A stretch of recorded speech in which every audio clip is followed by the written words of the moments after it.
자, 우리 앞집 사람 인사합니다. 지난 한 해 동안에도 당신 때문에 참 행복했습니다.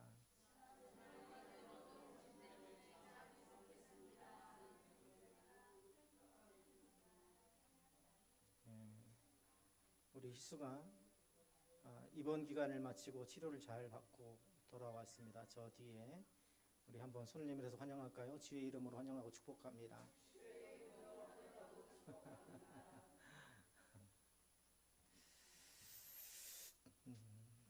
오늘이 2024년도 마지막 주일 예배입니다.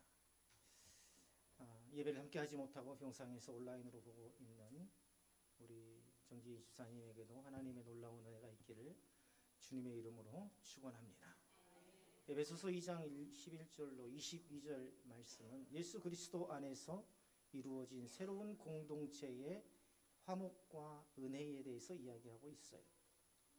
이 말씀은 단순히 한 개인의 구원에 그치지 않고요, 하나님의 백성으로서 새롭게 태어난 우리가 함께 이루어가야 할 공동체의 모습이 무엇인지, 어떤 모습인지를 제시하고 있습니다. 오늘 21절 보세요. 그의 안에서, 그라는 건 누군가요? 예수 그리스도죠. 구원받던, 우리에게 구원을 주신 예수 그리스도 안에서 건물마다 서로 연결하여 주 안에서 성전이 되어가고, 건물이라는 것은 성도의 삶을 의미하죠. 우리 모두가 함께 주 안에서 화목하고 화평을 이루어서 우리가 아름다운 공동체를 이루어 가자라고 말씀하고 있습니다. 구원받은 우리가 공동체를 세워나가기 위해서는 구원받기 이전에 내 자신을 부인해야 합니다. 사도 바울이 말하고 있는 게 그거예요. 우리가 구원받기 전 어떤 모습이었는지를 기억하라는 거죠. 나는 과거에 예수 믿기 전에 어떤 사람이었나? 그리고 나는 지금 어떤 사람으로 주 앞에 서 있는가? 이전에 예수 믿기 이전에 그 모습 그대로 내가 주 앞에 지금 서 있지는 않는지, 지금 우리가 누리는 은혜가 오직 예수 그리스도의 피로 말미암았다는 것을 깊이 묵상하라는 것입니다. 우리의 모습은 어떻습니까? 어쩌면 오늘 이 바울의 권면과 우리는 반대된 모습을 하고 있는지도 모르겠습니다. 나는 과거에 어떤 사람이었고 지금도 그 사람이니 나에게 맞춰 달라고 합니다. 이것이 우리 모두가 공동체에 요구하는 것이죠. 내 스타일, 내 방식, 내 생각을 존중해 달라는 것입니다. 스타일이나 방식이나 생각은 모두 지난날의 나의 경험이나 지식을 기반으로 하죠. 만일 이것이 받아들여지지 않으면 이 공동체는 나하고 맞지 않는 것입니다. 그리스도의 피로 구원받은 공동체가 하나님의 백성으로서 새롭게 태어난 자들의 공동체라는 것은 뭡니까? 모든 구성원이 주님의 마음과 뜻에 초점을 맞추어야 한다는 것을 의미합니다. 그런데 항상 누구에게 맞춰져 있어요? 나에게 초점이 맞추어져 있어요. 내가 공동체에 맞추는 것이 아니라 모든 사람이 내 마음에 들어야 되고 나에게 집중해야 되고 나를 인정해 주어야 되고 알아주어야 합니다. 그렇지 않으면 이 공동체는 나하고 맞지 않는 거예요.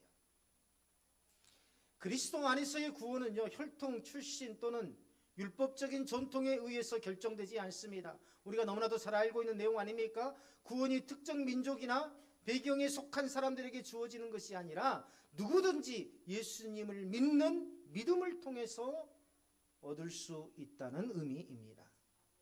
하나님께서 행하시는 구속의 역사는 모든 차별과 장벽을 허물어뜨리고 각 사람을 하나로 묶으시는 하나님의 놀라운 사랑의 이야기입니다. 모두가 그 사랑 안에서 내게로 오라 하신 주님, 그 피값으로 우리를 영의 가족으로 세우셨고, 또한 그 십자가의 달리심으로 우리는 그분의 참된 제자가 되었습니다. 오늘 우리 교회 공동체는 바로 이 하나됨의 원리를 따라 살아가야 합니다. 하나님은 우리의 배경, 업적, 우리의 잘난 점을 자랑하기를 원치 않으세요. 오히려 우리의 구원이 전적으로 하나님의 은혜로 주어진 것임을 깨닫고 그 은혜에 감사하며 살아가기를 원합니다. 내 재능도 마찬가지예요. 내 지식도 마찬가지예요. 내 경험도 마찬가지입니다. 모든 것은 다 누구 것입니까? 하나님 것입니다. 내게 아니에요.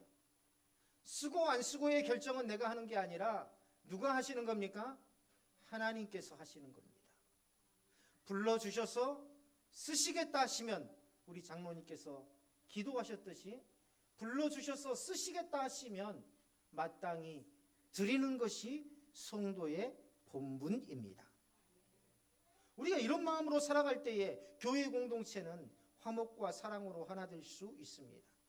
사람들 사이의 갈등이나 경쟁 대신 서로를 이해하고 섬기며 함께 하나님의 뜻을 이루어가는 공동체가 되어야 합니다. 우리 목표는 하나님이 주신 이 은혜를 기억하고 하나님의 사랑으로 서로 품고 세상에 화평을 전하는 그런 공동체가 되어야 합니다. 지금 이 모습뿐만 아니라 앞으로 이 성전이 들어설 수 없을 정도로 가득 찬다 할지라도 여전히 이 안에는 갈등과 분열 대신에 사랑과 배려와 그리스도의 은혜로 가득해야 하더라. 그것이 우리가 추구하는 예수 그리스도 안에서 참된 공동체를 세워가는 모습이 될 것입니다. 교회가 외형적으로 내부적으로 무엇을 물리적으로 하느냐는 중요하지 않습니다. 가장 중요한 것은 우리가 하나됨을 이루고 있느냐는 거예요. 사도 바울은 그러므로 생각하라라고 말합니다. 먼저 구원받은 자로서의 정체성을 생각하라는 거죠. 나는 값없이 구원을 받았습니다. 나는 아무런 대가 없이 영원한 생명을 받은 자들입니다. 이 구원받은 자로서의 정체성을 생각하라는 거예요. 구원의 은혜가 우리에게서 난 것이 아니라는 겁니다. 구원의 은혜가 우리에게서 난 것이 아니라는 것은 우리가 지금 가진 모든 것들을 또 내 것이 아니라 주님의 것이라는 거예요. 우리는요, 이미 죽은 자로서, 죄와 사망으로 이미 죽은 자로서 정말 희망이 없는 인생을 예수 그리스도께서 십자가에 피 흘려 죽으심으로 우리에게 영원한 생명을 허락하여 주셨잖아요. 생명을 거두어 가시면 우리가 지금 있는 지식도 재능도 재물도 모두가 다 헛것이더라는 것이죠. 생각한다는 것은요, 소가 먹이를 먹고 되새김하듯 마음속에서 반복적으로 꺼내어서 확인한다는 거예요. 사도 바울은 앞에서 구원이 우리의 행위에서 난 것이 아니라 오직 하나님의 선물이라고 했습니다. 그리고 하나님께서 우리를 그리스도 안에서 새로운 피조물이 되게 하셨다고 했어요. 그렇기 때문에 생각하라 하는 것은 예수 그리스도로 인해서 구원받기 전에는 어떤 사람이었고 구원받은 이후로는 어떻게 살아야 할지를 생각하라는 것입니다. 에베소 교회 성도들은 육체적으로는 예수님과 전혀 상관없는 철저한 이방인들 아니었습니까? 이방인 교회가 바로 에베소 교회잖아요. 혈통적으로나 전통적으로도 하나님의 선민이었던 이 유대인들과는 전혀 거리가 먼 사람들이었습니다. 그래서 사도 바울은 에베소 교회 성도들이 오늘 12절에 보면 그리스도 밖에 있었고 이스라엘 나라 밖에 사람이었으며 약속의 언약들에 대하여서 외인이라. 한마디로 말하면 구원과는 전혀 상관없는 사람들이었다는 것입니다. 그들은 아무런 소망도 기대도 할 수 없는 하나님 없는 삶이었지만 예수 그리스도의 피로 인해서 하나님의 백성이 된 것입니다. 그러나 사도 바울은 할례 받지 않는 이방인들을 하나님의 백성으로 삼는 것이 결코 말씀의 변질을 의미하는 것이 아니라고 말했습니다. 로마서 9장 6절로 8절에 보면 뭐라고 되어 있냐면 그러나 하나님의 말씀이 폐하여진 것 같지 않도다. 이스라엘에게서 난 그들이 다 이스라엘이 아니요 또한 아브라함의 씨가 다 그의 자녀가 아니라 오직 이삭으로부터 난 자라야 내 씨라 불리리라 하였으니. 자, 뭡니까? 이스라엘에게 난 그들이 다 이스라엘이 아니라는 것은 이스라엘 사람이라고 모두 하나님의 구원을 얻지 못했다는 것입니다. 오직 이삭으로부터 난 자라야 내 씨라 불리리라 말씀은 어떤 말씀입니까? 하나님의 약속을 받은 자, 아브라함과 이삭과 야곱은 하나님의 약속을 받은 자들 아닙니까? 그 하나님의 약속에 있는 자들만이 진정으로 하나님의 백성이더라. 하나님의 약속을 믿고 예수 그리스도를 믿는 믿음으로 나온 자들마다 거룩한 하나님의 백성이 된 것입니다. 아무런 소망도 기대할 수도 없었던 삶에서 영원한 하나님 나라를 기업으로 받은 이 하나님의 백성으로서 삶의 전환은 혈통이나 출신이나 할례가 가져다 주는 것이 아니라 오직 예수님의 피로 인해서 받을 수 있더라. 우리 삶의 변화와 본성은 내가 가진 육체의 조건에 따라서 결정되는 게 아니에요. 착각해서는 안 됩니다. 내가 재물이 많으면, 내가 지식이 많으면, 내가 재능이 많으면 그런 육체적 조건에 따라서 결정되는 것이 아니라 구원을 주신 하나님의 주권적 은혜에 의해서 주어지는 것입니다. 우리는 항상 세상적인 관점에서 사람들을 대하죠. 지식이 많아야 돼. 자격증을 많이 따놔야 돼. 많이 배워놔야 돼. 물론 중요하지요. 왜냐하면 어떤 면에서 중요하냐면 내가 게으르지 않고 끊임없이 하나님 앞에 쓰임받기 위해서 노력한다는 것에 대해서는 굉장히 중요합니다. 그러나 우리가 잊지 말아야 될 게 있어요. 그것은 우리를 세우시고 하나님의 목적에 합당하게 쓰시는 분은 누구시라는 것? 하나님이시라는 것. 이 모든 것이 하나님의 주권 안에 있더라는 겁니다. 할례에 대한 다툼은요, 초대교회에서도 지속적으로 제기되어 왔어요. 예루살렘 회의에서 사도행전 15장 1절에 보면 어떤 사람들이 유대로부터 내려와서 형제를 가르치되 너희가 모세의 율법대로 할례를 받지 아니하면 능히 구원을 받지 못하리라. 우리가 사도행전을 새벽에 묵상하면서 우리가 이 본문을 나누지 않습니까? 예루살렘으로부터 유대로부터 사람들이 내려와서 사람들에게 가르치기를 너희가 할례를 받지 아니하면 능히 구원을 받지 못하리라 라고 가르치고 있어요. 그러나 베드로는 사도행전 15장 7절로 9절에서 뭐라고 했습니까? 형제들아 너희도 알거니와 하나님이 이방인으로 내 입에서 복음의 말씀을 들어 믿게 하려고 오래전부터 너희 가운데에서 나를 택하시고, 장로교에서 주장하는 게 바로 이겁니다. 오래전부터 나를 택하시고. 선택설이죠. 예정설이죠. 또 마음을 아시는 하나님이 우리에게와 같이 그들에게도 성령을 주어 증언하시고 믿음으로 그들의 마음을 깨끗이 하사 그들이나 우리나 차별하지 않으셨느니라. 모두가 믿음 안에서 한 형제예요. 모두가 믿음 안에서 구원받은 백성이더라. 그 안에서 어떤 차별도 존재해서는 안 된다는 것입니다. 오늘날에도 이러한 갈등이 주기적으로 일어나고 있죠. 할례에 대한 갈등은 무엇인가요? 신앙의 본질이 무엇인가에 대한 갈등입니다. 오늘날에도 예배 중에 찬송가만 불러야 한다. 성가대가 있어야 한다. 강대상에는 아무나 올라가서는 안 된다. 이러한 등의 많은 말들이 있습니다. 이것이 전통적으로 우리 한국교회에서 지켜오던 것들이었죠. 외국에서는요, 안방까지 신발을 신고 들어갑니다. 침대까지도 신발을 신고 올라가요. 그러나 한국에서는 있을 수 없는 일이죠. 외국에서는 강대상에 신발을 벗고 올라가는 사례가 없습니다. 그러나 한국에서는 전통적인 사고로는 용납될 수 없는 일이죠. 그것은 거룩을 훼손하는 일이라고 보기 때문입니다. 그러면 외국의 교회는 거룩하지 않고 한국의 교회만 거룩합니까? 할례에 관한 논쟁이 바로 이러한 논쟁이었다는 거죠. 신앙의 본질이 무엇이냐가 중요한 것이죠. 베드로가 말하고 있는 게 바로 그겁니다. 할례를 받았느냐 안 받았느냐 혹은 이방인이냐 유대인이냐의 문제가 아니라 믿음이 있느냐의 문제더라는 것이죠. 초대교회의 할례 논쟁은 단순히 전통에 관한 문제가 아니었습니다. 그것은 구원의 본질, 신앙의 핵심에 대한 질문이었습니다.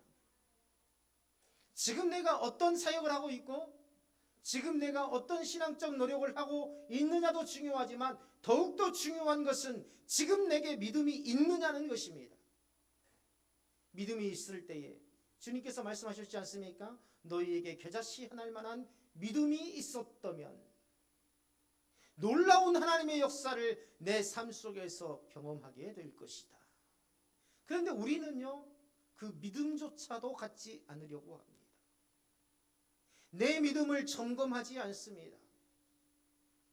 오늘 2024년 마지막 주일에 한번 점검해 보시길 바랍니다. 나는 과연 믿음이 있는 자인가? 우리는 매일 매 시간마다 말씀 앞에 물어야 될 본질적인 질문이 바로 나는 믿음의 사람인가? 라고 묻는 것입니다.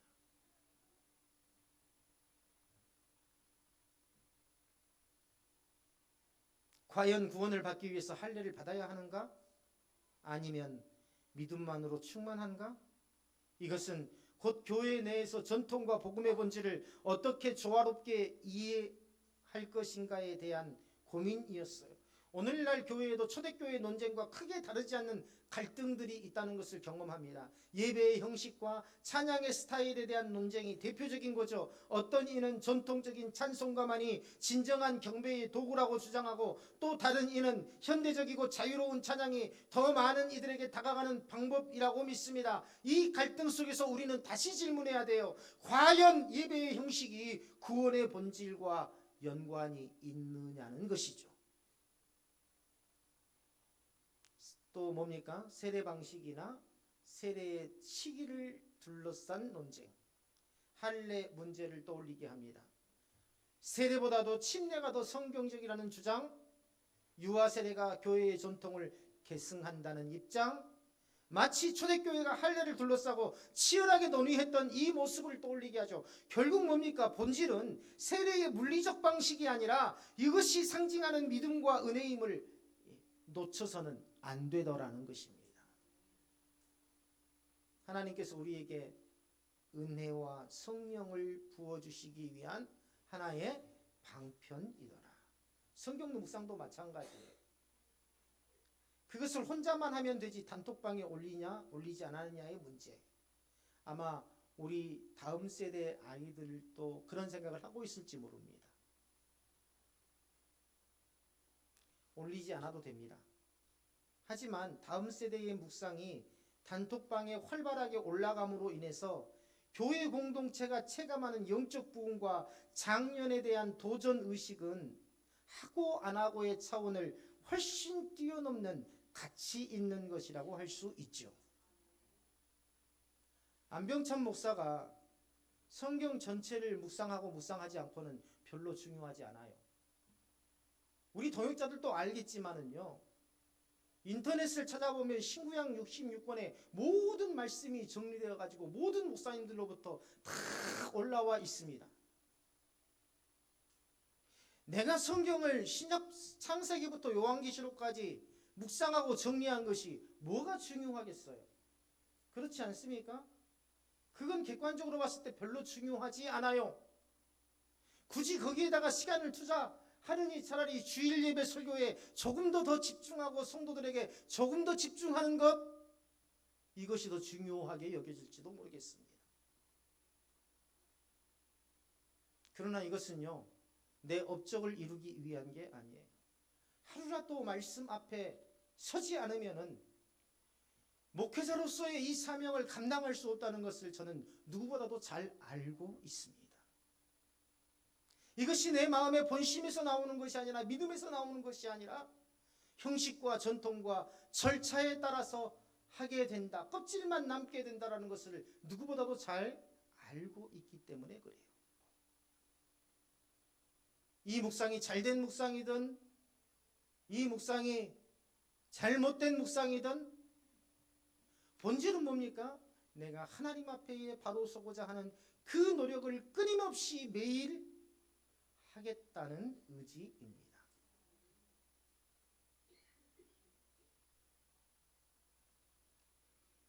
현대교회는 문화적 다양성과 포용성의 문제에도 직면해 있어요. 초대교회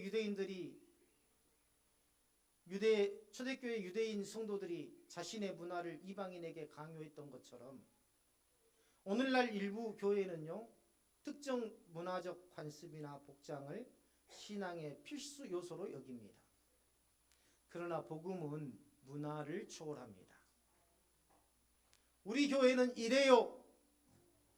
적절치 않습니다.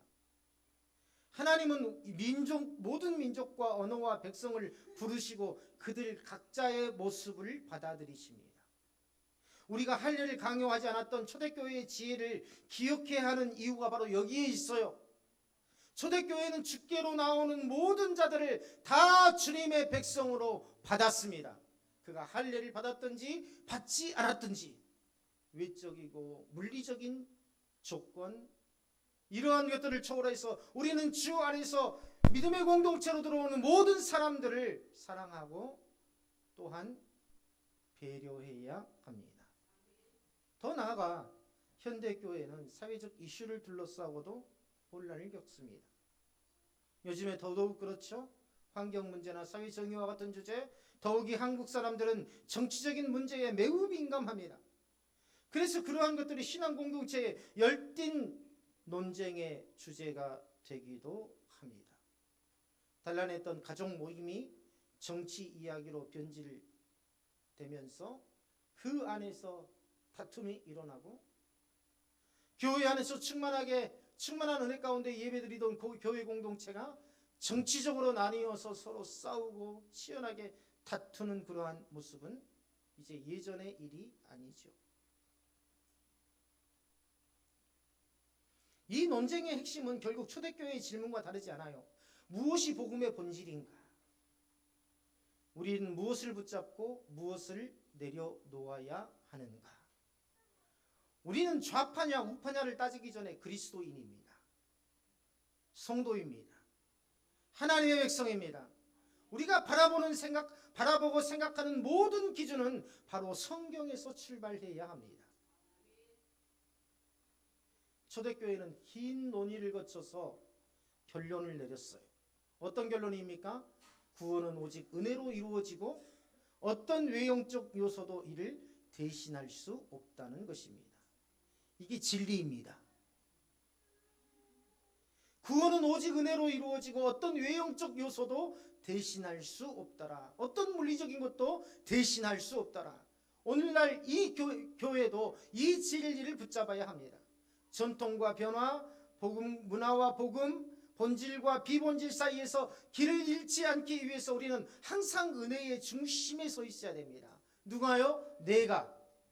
그 누구도 아니고 저 사람이 은혜로워야 은혜로운 사람이라는 게 아니라 저 사람이 더욱더 은혜로워지는 것이 아니라 내가 항상 은혜의 중심에 서 있기를 노력해야 한다. 매우 중요한 겁니다. 전통과 문화와 같은 예형적 기준이 예배를 은혜롭게 하는 것이 아니라 은혜로운 예배자가 예배를 은혜롭게 하는 것입니다. 그래서 예배를 섬기는 사역자들을 세울 때에도 은혜 충만한 사람, 항상 기쁨으로 사명을 감당할 수 있는 사람, 성실하게 사역을 감당할 수 있는 사람, 이러한 기준은 예형적 기준이 아니라 내면적 신앙의 본질에 관한 것입니다. 사역자가 기쁨을 잃으면 많은 사람들이 넘어지게 돼요. 중요한 일입니다. 내가 사역자라면, 내가 사역을 감당하고 있다면 내 마음에 슬픔이 있어도 어때요? 표시를 안 내려고 노력해야 됩니다. 항상 감사와 기쁨이 충만하도록 노력해야 합니다. 왜요? 나를 쳐서 복종시키는 일이기 때문이죠. 그건 위선이 아니에요. 다른 사람을 위해서 내 마음이 힘들고 어렵지만 내 얼굴을 밝게 하는 것, 그건 위선이 아닙니다. 내 자신을 오히려 하나님 앞에 쳐서 복종시키는 일입니다. 이러한 은혜로운 예배자를 통해서 예배를 은혜롭게 하시더라는 것입니다. 어떤 상황 속에서도 예배자로서의 삶을 포기하지 않겠다는 믿음을 가진 사람에게 어떻게 사단이 미혹할 수 있겠습니까? 결국 교회의 사명 감당의 시작은요, 사람이 어떻게 생각하느냐, 다른 교회에서 어떻게 하느냐, 교회의 전통은 무엇이냐가 아니라 진리 안에서 복음적인 사명을 감당하겠다는 확고한 믿음의 결단에서 시작되는 것입니다.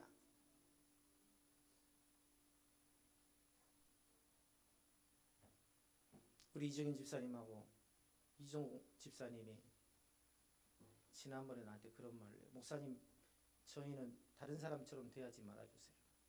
잘못했을 때 확실하게 잘못했다고 이야기해 주시고, 때로는 꾸짖어도 주시고.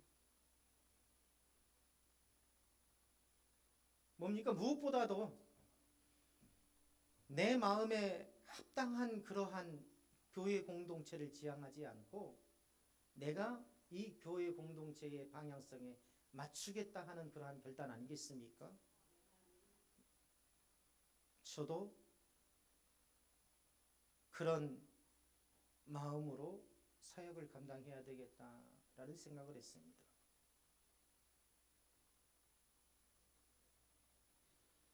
사도 바울은 그런즉 이 복이 할례자에게냐 혹은 무할례자에게도냐 무릇 우리가 말하기를 아브라함에게는 그의 그 믿음이 의로 여겨졌노라 하고, 하나님의 백성이 된다는 것은 할례자나 무할례자냐에 따른 것이 아니라 오직 예수 그리스도를 믿는 믿음이 바로 구원의 증거라라고 로마서 4장 9절에서 말하고 있습니다. 하나님의 백성이 되었다는 것은 예수 그리스도의 구속의 피로 인한 은혜입니다. 그러므로 새 생명을 입었다는 것은 예수님의 피, 곧 대속적인 희생의 피로서 예수님의 희생의 피값으로 새로운 삶으로 거듭났음을 의미합니다. 새로운 삶, 이전 것을 생각하지 말고 오직 구원받은 자로서 어떻게 삶을 살 것인지가 중요하더라는 것입니다. 소망을 기대할 수 없는 하나님 없는 삶에서 하나님 안에서 평화와 평안을 누릴 수 있는 삶으로 바뀌었고, 전통과 민족과 율법이라는 경계의 담이 허물어져 예수 그리스도의 대속 안으로 들어오는 모든 이들이 구원의 기쁨을 누리도록 하셨더라. 또한 사도 바울은 오늘 16절에서 뭐라고 합니까? 십자가로 이 둘을 한 몸으로 하나님과 화목하게 하려 하심이라. 출신이나 혈통에 관계없이 모두가 예수 그리스도의 몸된 교회 안에서 하나 되도록 하셨다는 것을 강조하고 있어요. 우리의 행위는요, 자랑할 만한 게 없습니다. 모두가 감당할 수 없는 은혜를 입은 것입니다. 안 목사가 이 교회에서 3년간 사역한 것도 감당할 수 없는 은혜를 입은 것입니다. 내가 이 교회를 섬길 수 있는 것도 하나님의 감당할 수 없는 은혜를 입은 것입니다. 저는요, 선교를 나가면서 그동안에 받은 감사패며 기념패며 인증패며 모든 것들 다 버리고 갔어요. 다 불태웠습니다. 그래서 저는 지금도 이곳에서 받은 위임패 외에는 아무것도 없어요. 아마 버리고 가지 않으면 안 되는 곳이 선교지입니다. 많은 것들을 가져갈 수 없기 때문이지. 해외여행을 가보시는 분도 알겠지만, 가보신 분이라면 알겠지만 무게 자체가 제한되어 있잖아요. 그리고 해외에 나가서 한글로 된 인증패들이 무슨 의미가 있겠어요? 본질은 내가 믿음 안에서 성실하게 선교적 사명을 감당하느냐에 있습니다. 안 목사가 이 강남교회에서 목회하는 동안에 이 강남교회가 어떻게 변화되었는가, 무엇을 이루었는가, 별로 그건 중요하지 않습니다. 중요한 것은 내가 하나님 앞에 진실되게 목회를 하고 있느냐가 중요하다라는 거죠. 사실은 저도 버리고 싶어서 버린 게 아닙니다. 가져갈 수 없으니까 버린 것이죠. 아마 가져갈 수 있었다면요, 어떻게든지 다 쑤셔 넣어가지고 가져갔을 겁니다. 근데 키로수가 제한되어 있다니까 다 버리고 다 불태웠어요.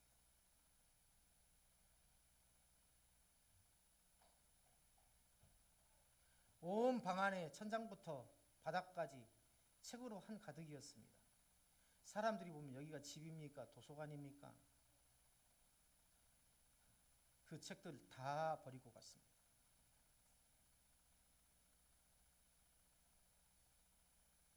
가져갈 수 없으시니 버린 거죠.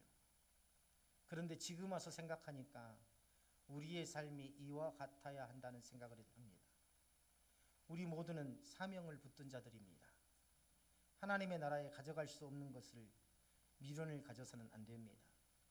무엇보다 사람을 소중히 여겨야 됩니다. 우리의 삶 속에서 우리는 파송받은 선교사들이라는 거죠. 하나님 나라에서 이 땅으로 파송받은 선교사들이에요.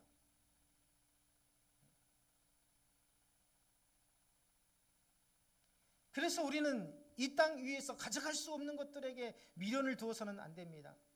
하지만 무엇보다도 무엇을 소중히 여겨야 돼요? 사람을 소중히 여겨야 된다. 이기적인 관점으로 생각하면 안 됩니다. 사람을 소중하게 여겨야 한다고 하니까 그러면 왜 나는 소중히 여겨주지 않은가? 사람을 소중히 여기라는 것은 복음 전파의 관점에서 말하는 거예요. 항상 말씀을 이기적인 관점에서 적용하지 마시고 이타적인 관점에서 적용해야 됩니다. 교회 안에서는요, 모든 사람들은 한 몸과 같이 상호 협력하고 함께 아파하는 관계가 되어야 됩니다. 하나님께서는 그리스도를 통해서 모든 사람들이 하나님께 주시는 참 평안을 누리기를 원하시죠.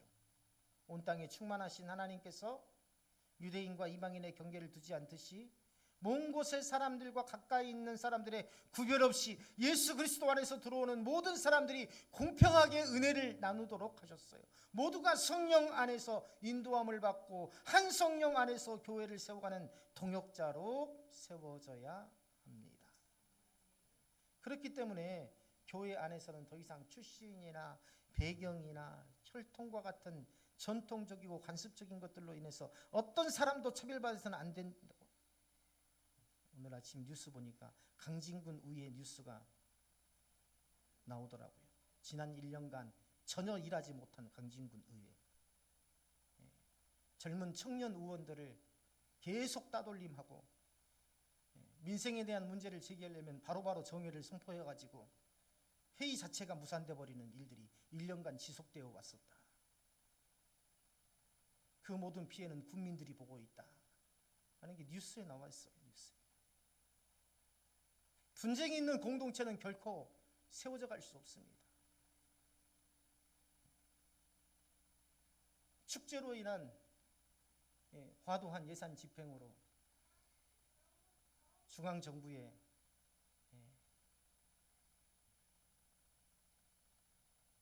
지적까지 받았고요.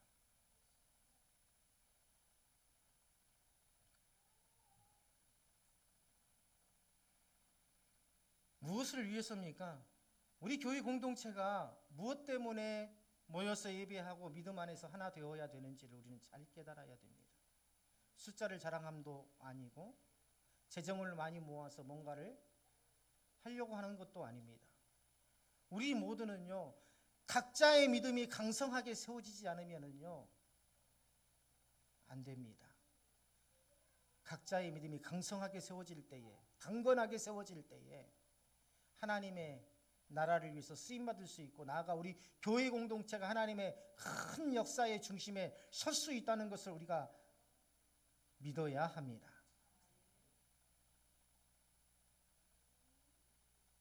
차별, 따돌림.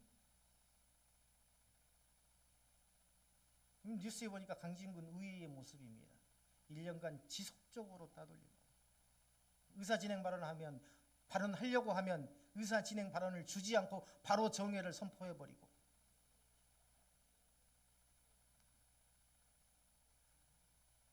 예수님은 어떤 분이십니까? 모퉁이 돌이 되신 분이세요. 하늘나라의 동일한 시민이고 하나님의 권속으로서 모퉁이 돌이 되시는 예수 그리스도와 함께 아름답게 세워져 가야 합니다. 육체를 자랑하는 것은 곧 차별을 낳고, 차별은 상처와 다툼을 남게 돼요. 그렇기 때문에 육체를 자랑하는 자는 결국 교만한 자고 형제를 미워하는 자입니다. 한국 교회를 보면요, 우리는 육체를 자랑하는 태도가 얼마나 많은 문제를 낳는지 깨닫게 돼요. 초대교회에서 차별과 다툼을 불러왔던 불러일으켰던 할례 논쟁처럼 오늘날 우리 교회 안에서도 자랑과 비교 그리고 그로 인한 상처들이 곳곳에 스며들어 있습니다. 단지 교회의 문제가 아니라 우리 자신 곧 신앙의 마음 깊은 곳에서 비롯된 거예요. 많은 한국 교회가 성장과 성공을 강조해 왔습니다. 큰 예배당, 많은 교인 수, 화려한 프로그램을 자랑하면서 교회의 영향력을 드러내려 있습니다. 교회에서 가장 중요한 게 뭡니까? 예배입니다. 예배. 예배는 당연한 거예요. 그 외에 프로그램이 있어야 됩니다. 그래야 좋은 교회입니다. 예배가 어떻게 드려지든 어떤 말씀이 전해지든 별로 중요하지 않아요. 중요한 것은 그 교회 안에 어떤 신앙적 프로그램이 있고 내 삶에 얼마나 유익하는가가 중요하죠. 이 과정에서 많은 작은 교회들이 소외되고 스스로를 열등하게 느끼는 아픔을 겪게 됩니다. 교회끼리도 그래요. 교회끼리도. 예. 어디 큰 교회 목사라고 하면 야, 그 교회 목사님 있어요. 말투가 달라져요. 어디 교회 목사예요? 저기 섬에 있는 교회. 아, 그래요? 이게 교회 공동체도 그러한데 이거 깨야 되지 않겠습니까? 어디서부터 깨야 돼요? 나부터 깨야 됩니다. 나부터. 예. 내 자랑, 내 지식, 내 재능 자랑하지 말고 하나님 앞에 온전히 드리는 데 힘쓰시기를 주님의 이름으로 축원합니다. 교회의 크기나 프로그램의 화려함이 복음의 본질이 아니라는 사실을 종종 잊어버리긴 해요. 하나님 앞에서 모든 교회는 동일한 소명을 받았다는 단순한 진리가 가려지는 것입니다. 일부 학교에서 우열반을 운영한다고 하죠. 요즘에도 우열반이 있는지는 모르겠어요. 근데 한참 한국 이 학교에서 우열반 제도를 운영해 왔습니다. 공부 잘하는 학생들의 반과 공부 못하는 학생들의 반. 말로는 눈높이 교육이라는 거창한 말을 합니다. 하지만 그 이면을 들여다본다면 이러한 구분은 학생들에게 보이지 않는 벽을 세우고 상처를 남기는 경우가 참 많습니다. 내가 열등반에 들어가게 되면 아예 학업 자체를 포기해버리는 학생들이 속출하고 있어요. 공부를 잘하는 반에 들어간 학생은 우월감을 느끼고 그렇지 못한 반에 속한 학생들은 열등감에 사로잡히게 됩니다. 결국 서로를 비교하여 자존감을 잃고 공동체 안에서의 화합은 점점 멀어집니다. 마치 교회가 외적인 규모와 화려함을 자랑하며 본질을 잃는 것처럼 학교도 학생 개개인의 가치를 바라보지 못한 채 성적이라는 잣대로 판단하고 있는 것이죠. 진정한 교육은 학생 각자의 가능성을 발견하고 격려하는 데 있습니다. 저는 그렇게 생각해요. 학교의 본질은 공부를 가르치는 데 있지 않습니다. 공부를 가르치는 것은 학원에서 더 잘 가르쳐요. 학교의 본질은 뭐냐면요.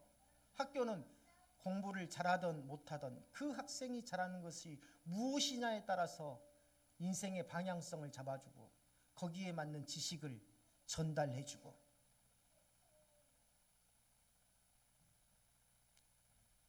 공부를 못하는 학생은 마치 인생의 낙오자처럼 대하는 행태, 우리나라 교육에서 반드시 뜯어 고쳐야 될 문제입니다.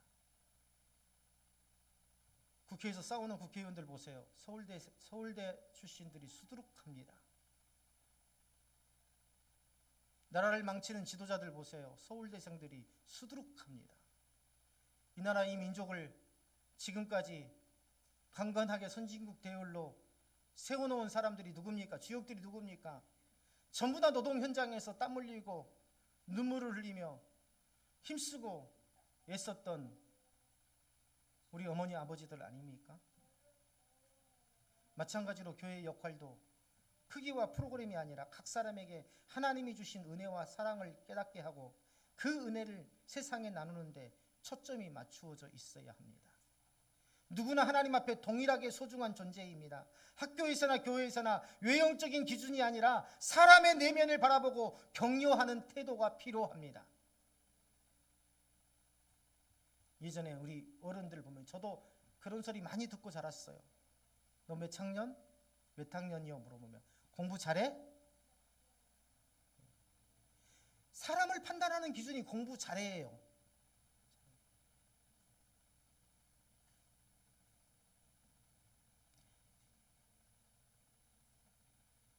교회 안에서 훈련된 중직자들이나 집사님들이라면 하나됨을 위해서 노력해야 됩니다. 교회 공동체에서 혹은 교회 안에서 특정한 사람이 나를 어떻게 생각하고 나를 어떻게 대하고 있느냐의 생각보다 수십 년간 믿음 생활을 해온 리더 중에 리더들 아닙니까? 그렇죠? 중직자들, 집사님들은 다 리더 중에 리더들입니다. 그렇다면 내가 아닌 교회 공동체를 위해서, 다른 사람을 위해서, 특히 새로 오신 분을 위해서 내가 어떻게 해야 되고 무엇을 해야 하는지에 대한 생각이 있어야 한다는 것이죠. 저 사람이 나를 어떻게 대하나 하는 생각보다 내가 저 사람을 어떻게 대해야 되나 라는 생각이 선행되어야 한다는 것입니다.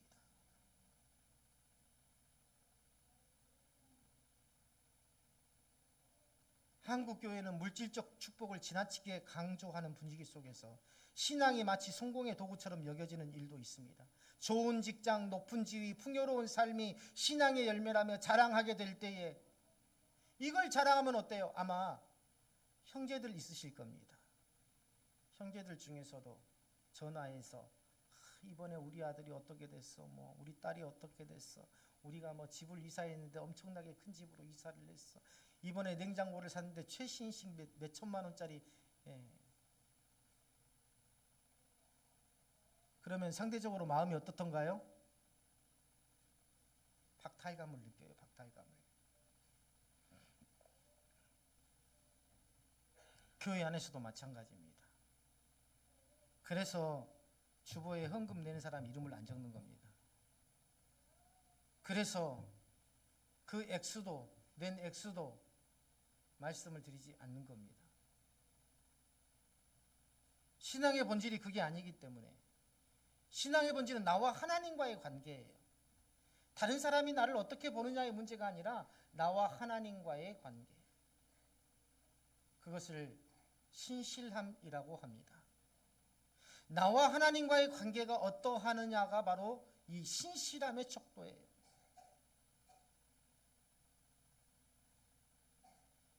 신앙은 우리의 삶이 어려울 때에도 하나님의 은혜를 붙들 수 있는 힘인데, 이를 잊어버린 채 세속적 가치에 휘둘리는 모습은 우리가 다시 돌아보아야 될 문제입니다. 교회 안에서 직분과 권위도 마찬가지예요. 직분은 섬김의 자리에도 불구하고 때로는 자랑과 권위의 상징처럼 여겨질 때가 있습니다.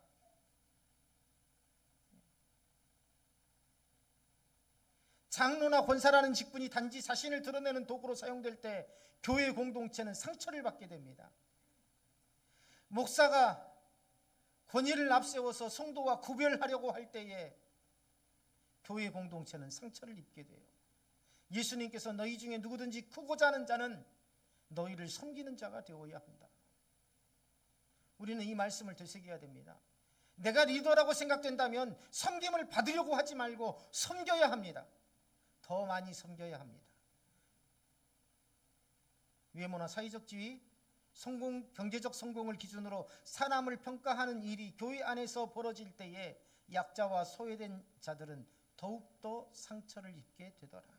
하나님은 사람의 겉모습이 아니라 마음을 보시는 분이십니다. 우리는 자꾸만 외적인 것에 집착해서 서로를 판단하려고 하죠. 그래서 교회 공동체 안에서도 한 사람이나 몇몇 사람이 사역에 집중이 되지 않도록 하는 것이 관건입니다.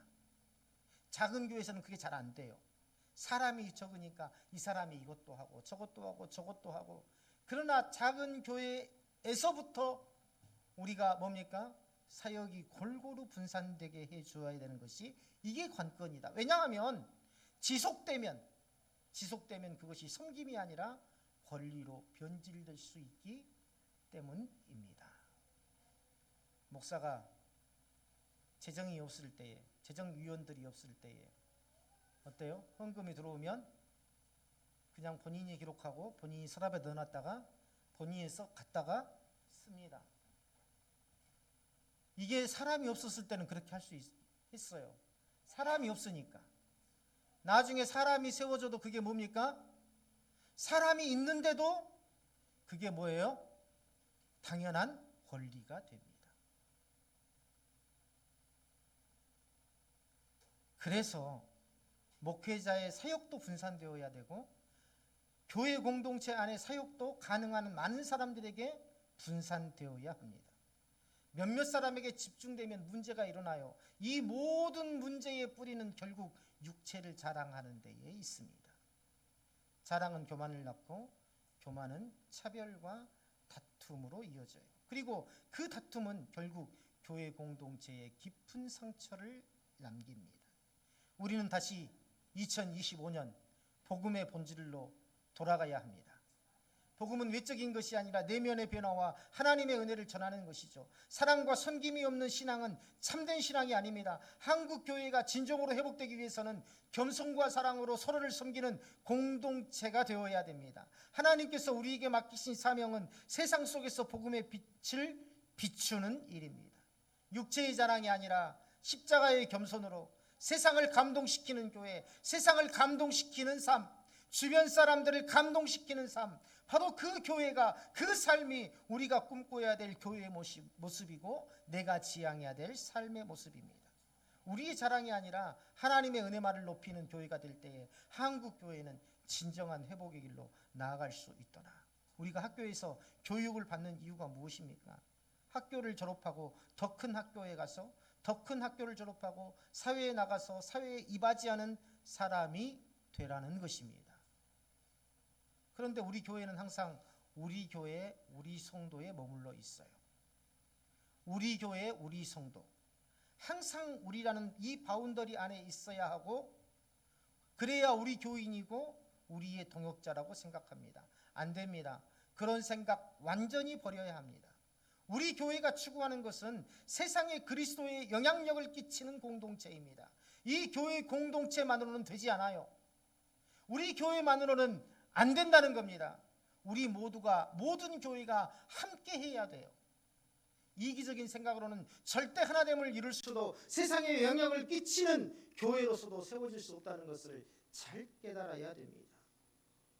사도 바울은 나도 육체를 신뢰할 만하며 만일 누구든지 다른 이가 육체를 신뢰할 것이 있는 줄로 생각하면 나는 더더욱 그러하다라고 말했습니다. 육체적으로는요, 자랑할 것이 엄청 많다는 겁니다. 다른 사람한테 뒤지지 않는다는 거예요. 그러나 내가 예수 그리스도로 인하여서 그 모든 것들을 배설물로 여긴다라고 사도 바울은 말했지 않습니까? 사랑하는 동역자 여러분, 저나 우리 모두가 예수 그리스도를 믿는 믿음만이 가장 큰 자랑으로 여겨야 될 줄로 믿습니다. 믿음이 사랑입니다. 사랑의 본질이 믿음이고 믿음의 표현이 사랑이라는 거예요. 고린도전서 13장 5절에서 사랑은 무례히 행치 않는다고 했습니다. 따라서 합니다. 사랑은 무례히 행치 않는다. 믿음이 있는 사람은 무례해서는 안 됩니다. 예전에 제가 중학교 2학년 때 주일학교 교사로 임명을 받았어요. 중학교 2학년 때. 여기 중학교 2학년 누구? 희수죠? 희수. 주일학교 교사로 임명받았어요. 목사님께. 그때에 이름도 잊어버리지도 않아요. 김송래 권사님이라는 분이 계셨습니다. 제 기억으로는 그때 연세가 한 65세 정도 되었던 것 같아요. 제가 중학교 2학년인데도 꼬박꼬박 저를 부를 때에는 안 선생님 항상 이렇게 불러주셨어요. 연세가 드신 분인데요. 보통 분이 아니세요. 연세대 나오신 분이셨어요. 할머니신데도. 학식이 있는 분이셨어요. 중학교 2학년생한테 처음으로 설교하는데 설교도 못하고 울고 내려온 그 중학교 2학년 학생한테 교사로 세워졌다고 안 선생님. 토요일 날 교회 청소하시다가 제가 들어가잖아요. 아이고 우리 안 선생님 오셨네. 식사는 했어요? 그분이 그렇게 부르니 그 누구도 저의 이름을 함부로 부르지 못하더라고요. 지금 우리 교회 중학생들한테 그렇게 부르라는 게 아닙니다. 무례하게 말하고 무례하게 행동해서는 안 된다는 것을 말씀하고 있어요. 이것은 안 목사의 교회도 아니고 그 누구의 교회도 아닙니다. 오직 주님께서 주인 되시는 교회입니다. 가족적인 교회 공동체의 장점이 참 많아요. 실제로는 가족들 중심으로 구성되어 있기도 합니다. 그러나 단점은 서로 무례하게 대할 수 있어서 쉽게 상처가 되고 실족시킬 수도 있더라는 것입니다. 이게 우리 교회가 2024년보다는 2025년도에는 더욱더 성숙해져야 하지 않을까요? 지금까지는 내부의 갈등도 있었습니다. 이제 2025년부터는 내부의 갈등을 만들지 않도록 노력해야 됩니다. 그래야 우리가 2025년의 주제처럼 광야에서 길을, 사막의 강을 만들 수 있는 교회, 그 교회 공동체로 세워질 수 있습니다.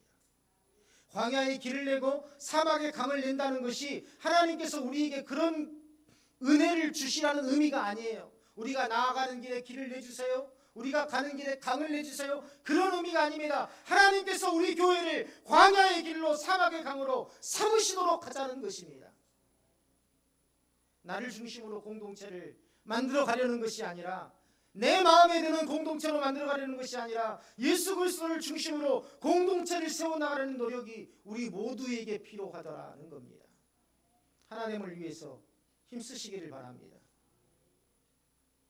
그래서 2025년도에는 놀라운 섬김이 있는 교회, 사랑이 넘치는 교회로서의 사명을 감당하시기를 주님의 이름으로 축원합니다.